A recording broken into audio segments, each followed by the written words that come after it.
Eu gostaria de ler para vós e de ler convosco no Evangelho segundo Lucas.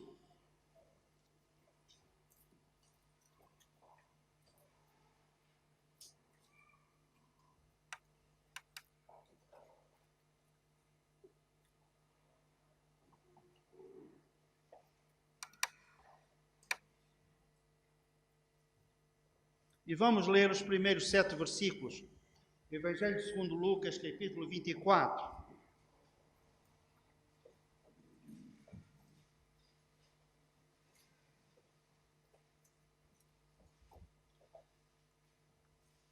Versículo 1 diz: Mas no primeiro dia da semana, alta madrugada, foram elas, as mulheres, foram ao túmulo, levando os aromas que haviam preparado. Encontraram a pedra removida do sepulcro, mas ao entrarem, não acharam o corpo do Senhor Jesus. Aconteceu que, perplexos a esse respeito, apareceram-lhes 2 varões, 2 homens, com vestes resplandecentes. Estando elas possuídas de temor, baixando os olhos para o chão, eles lhes falaram: Porque buscais entre os mortos ao que vive? Ele não está aqui, mas ressuscitou. Lembrai-vos de como vos preveniu, estando ainda na Galileia, quando disse: Importa que o Filho do Homem seja entregue nas mãos de pecadores, e seja crucificado, e ressuscite no terceiro dia. O Senhor nos abençoe através da leitura e da meditação da sua palavra. Uma das queixas frequentes que leva o doente aos consultórios médicos é a falta de memória. E alguns queixam-se assim: eu vou à despensa e não sei o que é que tencionava ir lá buscar. Outros queixam-se de tal forma, é a sua preocupação, que dizem: eu esqueço-me de tudo. E pedem medicamentos para a falta de memória.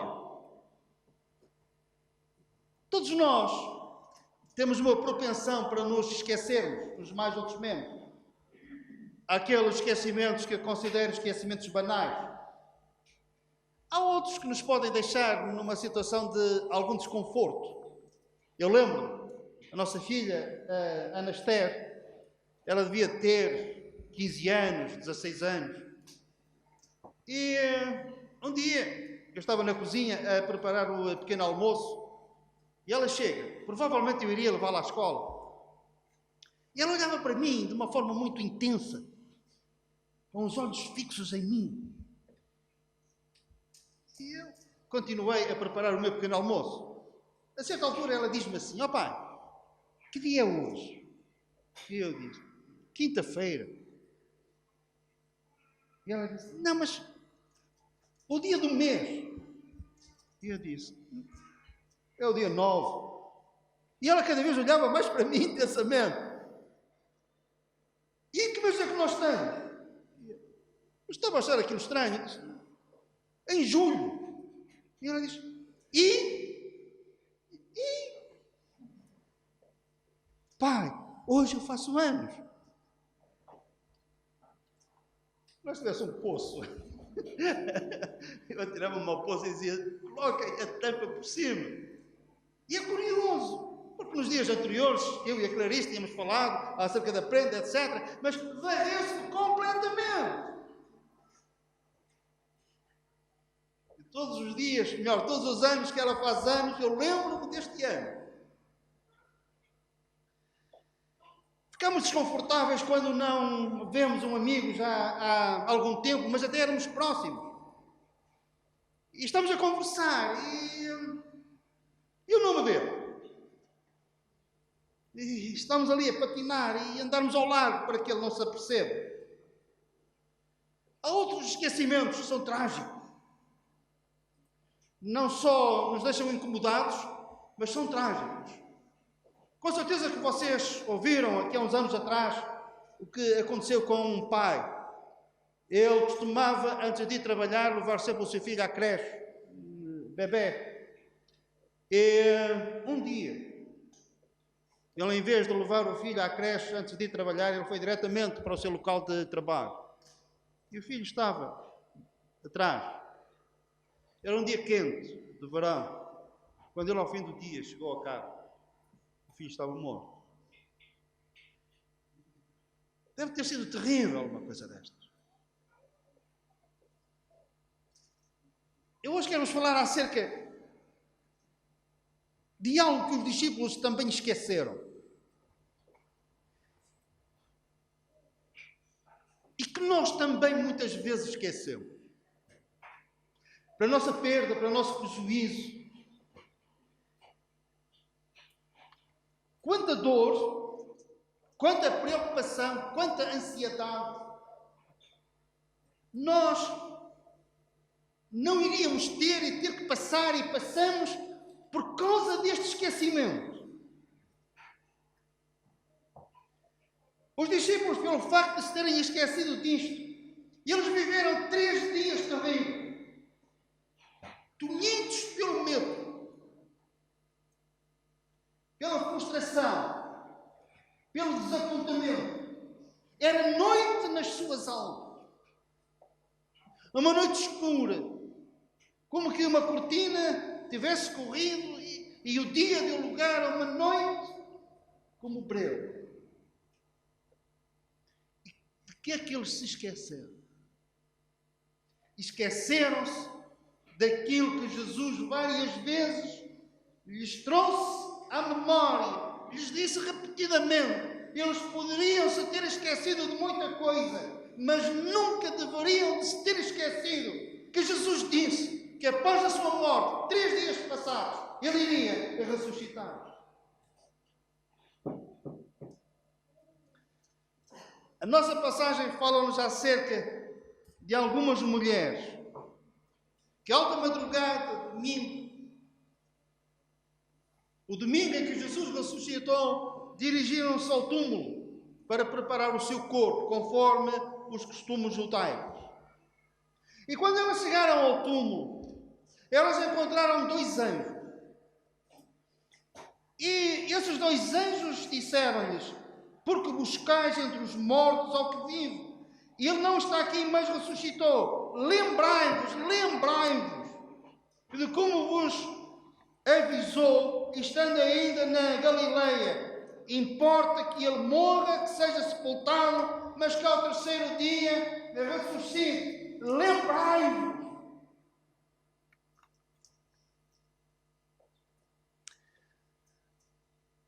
O apóstolo Paulo tinha esta mesma preocupação em relação aos seus irmãos na fé. Ele escreve a um jovem Timóteo e diz: lembra-te de que Jesus Cristo ressuscitou dentre os mortos.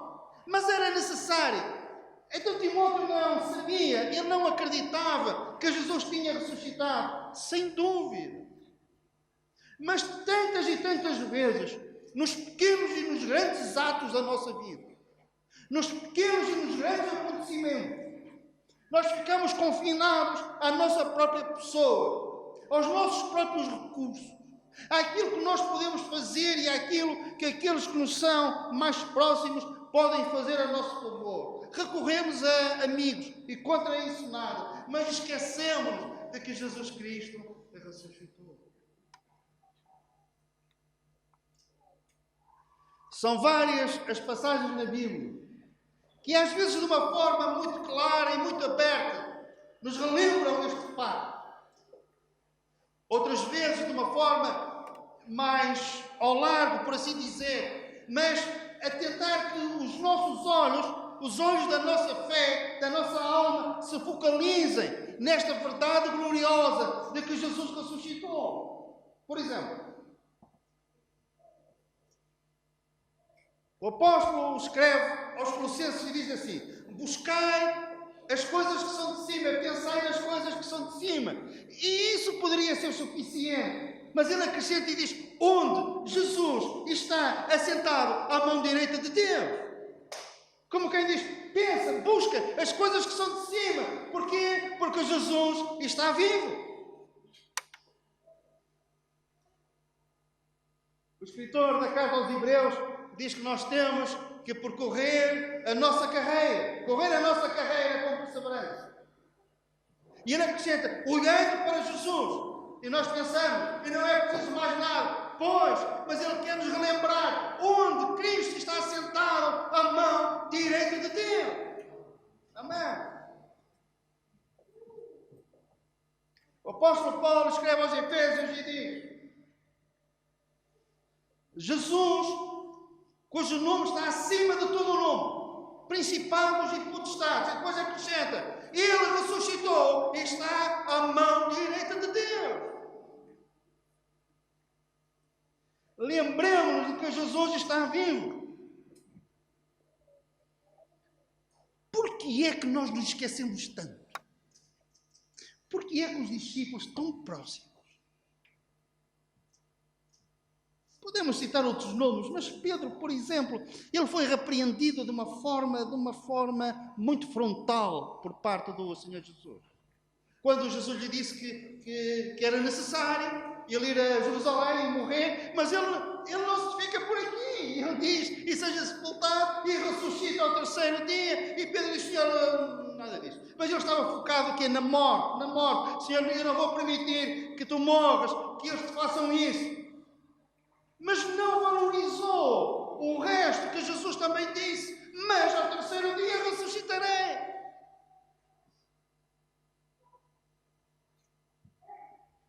Como eles se esqueceram, após a morte, tudo se desmoronou à volta deles. E a questão é, porquê é que eles se esqueceram apesar disto? Porquê é que nós tantas vezes nos esquecemos de que Jesus está vivo, que Ele ressuscitou? Eu não tenho uma outra explicação. Satanás teve uma terrível derrota com a morte e com a ressurreição do Senhor Jesus. Ele tentou impedir que ele morresse, mas ele arregaçou as mangas e convocou todo o inferno para que aquela grande pedra colocada à frente do sepulcro não fosse removida. Usou os poderes de Pilatos para selar aquela porta, colocar lá uma escolta de homens. Aquela batalha ele não poderia perder jamais. E perdeu. Aquele que tinha dito, tem poder para dar a minha vida e tem poder para tornar a tomá-la, ressuscitou dentre os mortos. O apóstolo Pedro, no dia de Pentecostes, perante a nação de Israel, ele diz, vós crucificaste o príncipe da vida, mas Deus o ressuscitou dentre os mortos. E reparem, se Jesus não tivesse ressuscitado, era tão fácil desmascarar a Pedro naquela hora. Humilhá-lo publicamente. Dizer assim, vamos ver, é fácil. Nós vamos mostrar onde é que está o corpo. Mas em vez disso, eles compungiram-se no seu coração, o Espírito se moveu. E eles disseram, varões irmãos, o que é que nós faremos? E ele disse, arrependei-vos e crede no Evangelho, no nome daquele que curou a este coxo desde a sua nascença. Nós estamos a falar no poder daquele que ressuscitou dentre os mortos. E não houve uma voz que se tivesse levantado a contrariar este facto.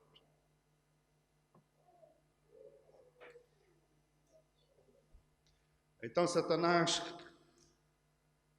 levou uma estocada que doeu. A derrota tornou-se uma realidade. A sentença está lavrada. Ainda não foi aplicada, mas será. Entretanto, ele tenta diluir. Ele tenta diminuir os estragos desta vitória e da grande derrota que ele teve. Ele não quer que nós nos lembremos diariamente, em todas as situações, que o nosso Salvador está vivo. Nós sabemos. Se for preciso darmos a vida para mantermos esta convicção e esta afirmação, nós, pela graça de Deus, com a sua ajuda, com certeza que não faltarão pessoas deste lugar que dariam a vida para afirmarem e reafirmarem que Jesus está vivo. Nós sabemos que Jesus está vivo. Esquecemos desta realidade. Por isso é que os anjos disseram àquelas mulheres: lembrai.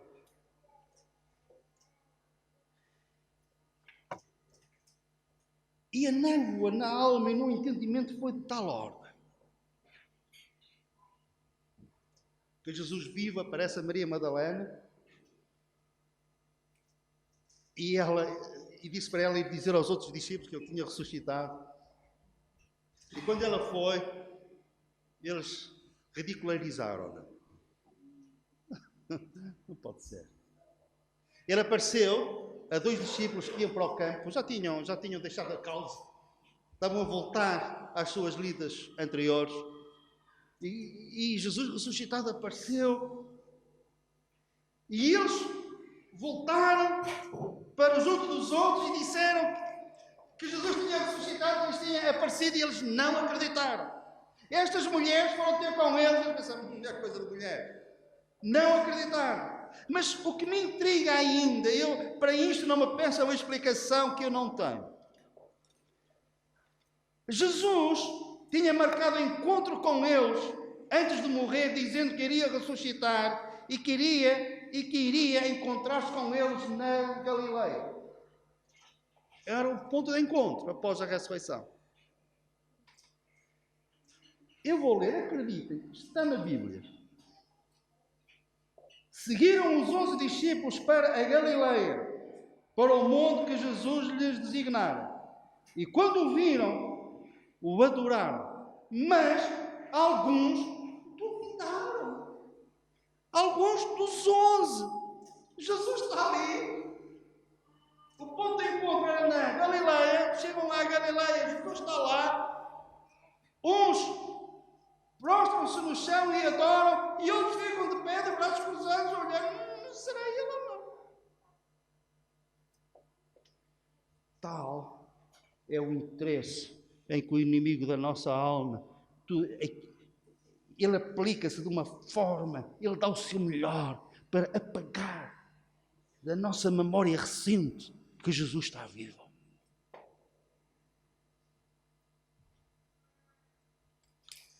Se Ele está vivo e Ele está vivo, e se nós nos apropriarmos desta verdade,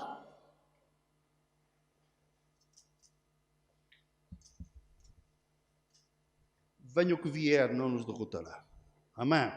Porque sabemos que aquele que é por nós está vivo, e então quem será contra nós? Foi pelo facto do apóstolo Paulo ter presente diariamente que Jesus estava vivo. Ele então dizia que venham os principados, as potestades, que venha a fome, o frio, a nudez, venha o que vier, inclusivamente a vida e os seus problemas, que venha a morte. Nada nos poderá separar do amor de Deus que está em Cristo, neste Cristo vivo e ressuscitado dentre os mortos. Amém?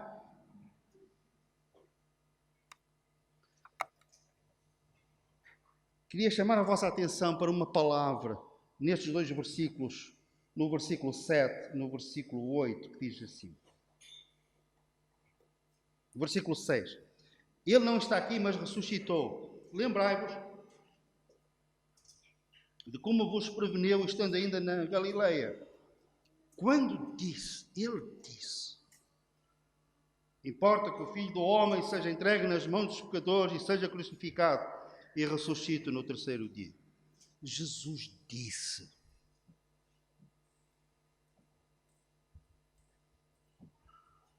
Se ele não tivesse ressuscitado, a sua palavra era colocada em causa. As suas promessas. Como é que nós nos poderíamos fincar nas suas promessas, abraçá-las? Como é que nós nos poderíamos refugiar na palavra do Verbo, quando ele disse que ressuscitaria e afinal ele não ressuscitou? O que está aqui em causa é a palavra dele, que é digna de toda a confiança. Ele disse que iria morrer pelos pecadores, que iria ser sepultado ao 3º dia, que ressuscitaria. Ele disse.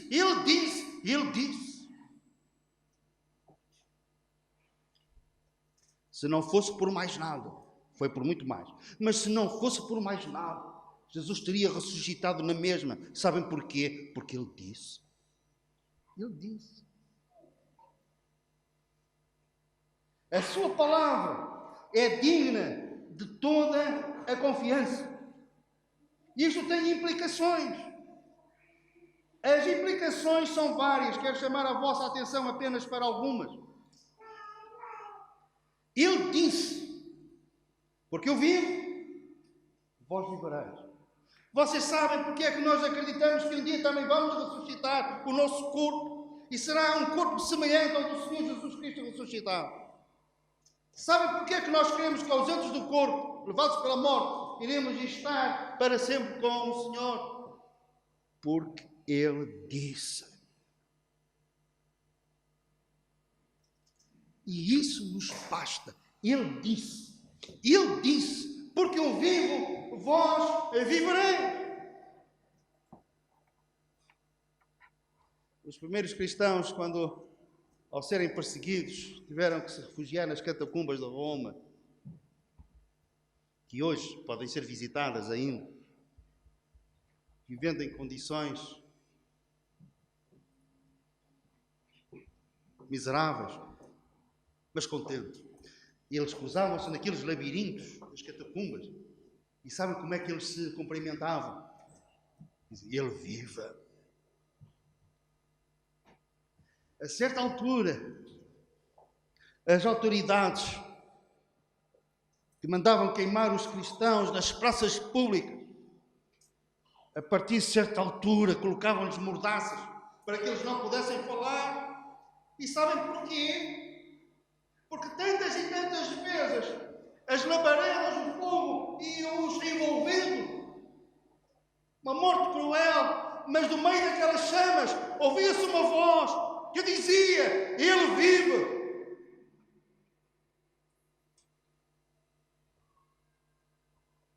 E no Coliseu de Roma,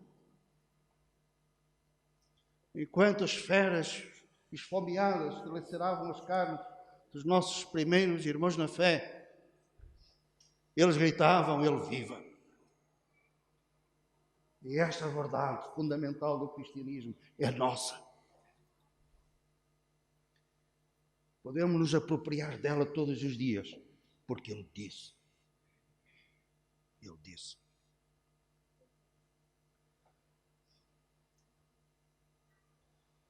Se não for assim, nós permaneceríamos no nosso pecado, sem esperança, sem certeza de pecados perdoados. E Paulo diz, seríamos como os mais miseráveis dentre os homens. Mas não, bem-aventurados, porquê? Porque Ele ressuscitou. E Ele ressuscitou porquê? Porque se apresentou com muitas e infalíveis provas durante 40 dias. É verdade, mas mesmo que não o tivesse feito, nós continuaríamos a acreditar que Ele está vivo. Porquê? Porque Ele disse que iria ressuscitar.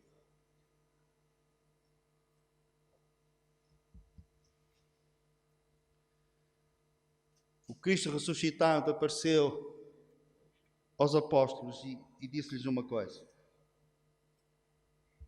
Toda a autoridade me foi dada nos céus e na terra. Toda a autoridade. O apóstolo Paulo escreve e diz, foi precisamente para isto que Cristo morreu e ressuscitou, para ser Senhor, tanto de mortos como de vivos. Toda a autoridade.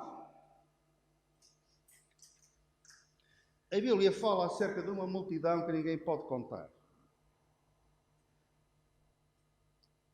É uma multidão de pessoas que tem Apocalipse capítulo 7, que estão no céu e que são mártires durante a grande tribulação.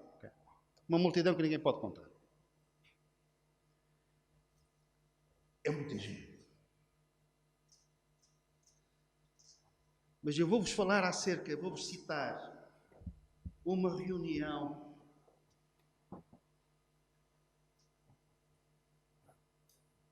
olha, é assim. Todas as pessoas, todas, que viveram desde Adão, todas. Os que estão nos céus já partiram, os que estão na terra estiverem vivos naquela altura, os que estão debaixo da terra falam-nos da condenação. Mas todos vão se juntar num sítio, num lugar imenso. Todos.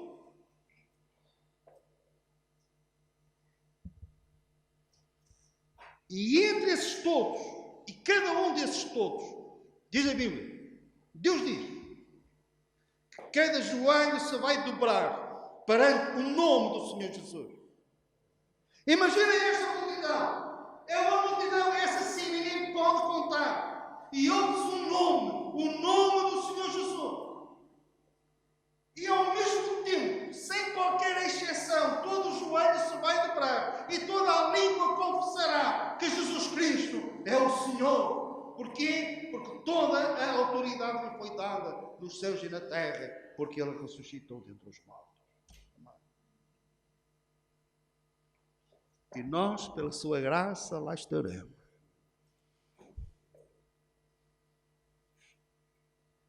Se algum de vós estiver perto de mim,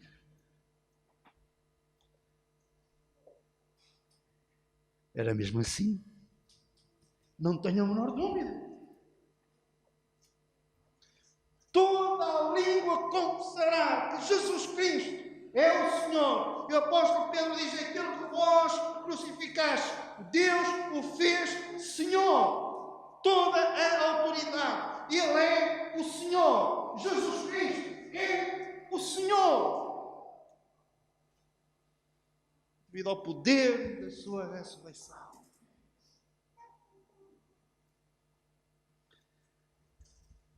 Finalizo com um pensamento.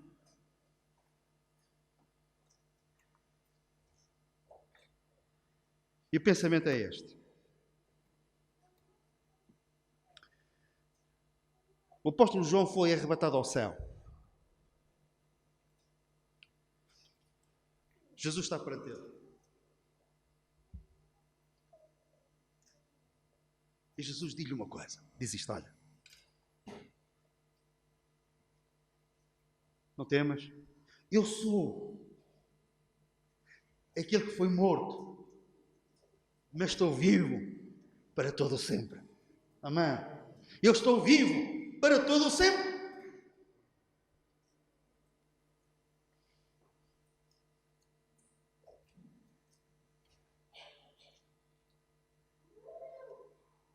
Sabem o que é autoridade delegada?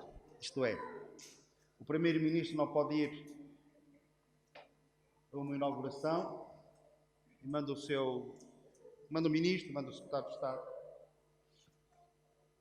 e vai a representar, mas com a mesma autoridade do primeiro-ministro ou do presidente da República, conforme é o caso. Há decretos-lei que não são assinados pelo primeiro-ministro, não o secretário, mas têm o mesmo peso legal.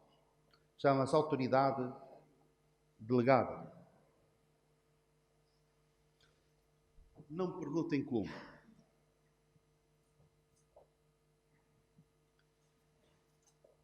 Isto ultrapassa. Jesus disse, toda a autoridade me foi dada, certo? E Ele vai delegar a autoridade em quem? Nos anjos. Seria lógico pensarmos assim. Nos mais fiéis, entre os seus filhos e filhas. Seria lógico pensarmos assim.